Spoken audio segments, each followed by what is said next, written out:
आखिर क्या हुआ उस लड़की का जिसके चारों तरफ सिर्फ जली हुई आत्माएं दिख रही थी।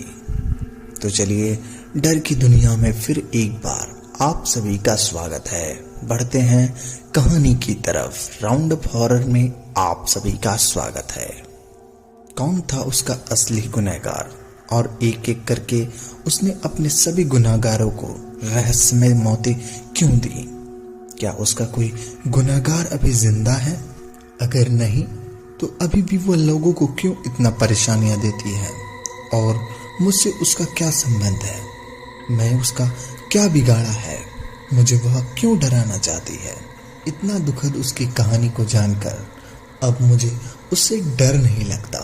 बहुत सारी हमदर्दी है मेरे उससे लेकर, पर मैं उसकी मदद क्या कर सकती हूँ और कैसे कर सकती हूँ? यही सोचते 2 बज गए और मेरी आंख लग गई, पता ही नहीं चला।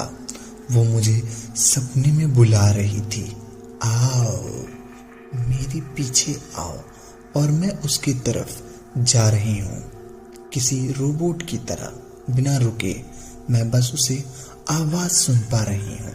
फिर उसे जले हुए घर के अंदर मैं जैसे ही आ गई, आवाज बंद हो गई और हवाएं तेज चलने लग गईं और मैं अपने आप को ऊपर की ओर उठने लगी।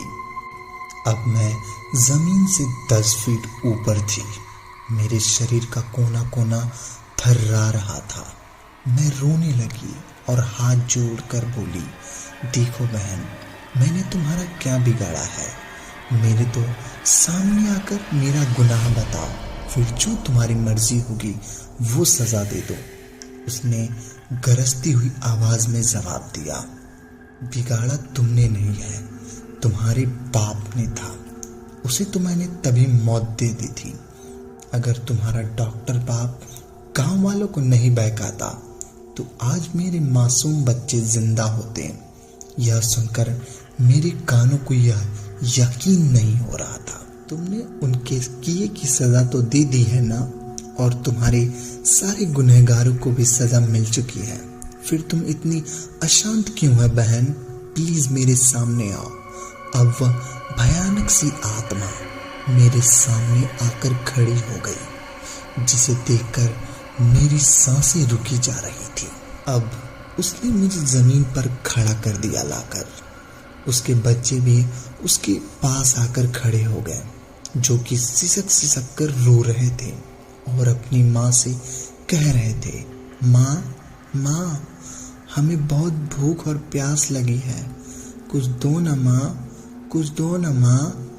और वह भबक भबक कर रो पड़ी, बच्चों को बाहों में समेटकर। यह सब देखकर मुझे भी रोना आ रहा था।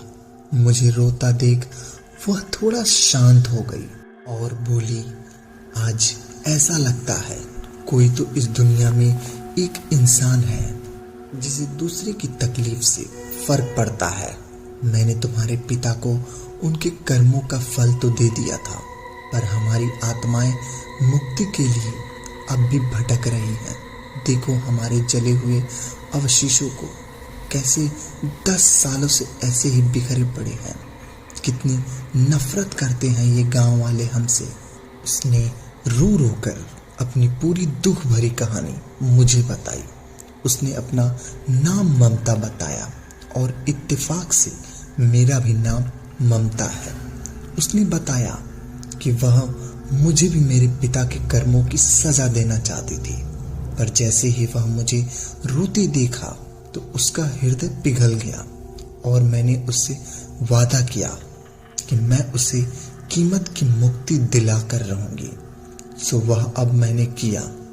आज वह सब पावन गंगा के जल से धुलकर मुक्त हो चुके हैं। जिंदा इंसान जो डरावना नहीं होता, सुंदर सा दिखता है। आज मैं थूकती हूँ उनकी इंसानियत पर। जीता जागता पत्थर होता है वह जो इंसान होकर दया ना कर सके, और धन्य है वह पुण्य आत्मा जिसने इतनी पीड़ा सहने के बाद भी प्राण तो त्याग दिए, पर ममता और इंसानियत पर नहीं पाई। मैं उस देवी को हाथ जोड़कर नमन करती हूँ। आज मुझे उस इंसान पर बहुत घृणा हो रही है जिसकी मैं बेटी हूँ। अच्छा हुआ आज वह हमारे बीच नहीं है। दोस्तों, रिश्ता अपनी जगह होता है, सही और गलत अपनी जगह।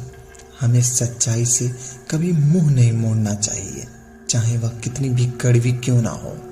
और गुनाह छोटा हो या बड़ा, उस पर पैसे और ताकत का पर्दा ज्यादा दिन तक नहीं डाला जा सकता। ऊपर वाला बड़ा जज हर छोटे बड़े गुनाह को नजर रखता है। उसकी अदालत में कभी अन्याय नहीं होता। इसीलिए हर छोटा बड़ा कदम सोच समझकर उठाइए।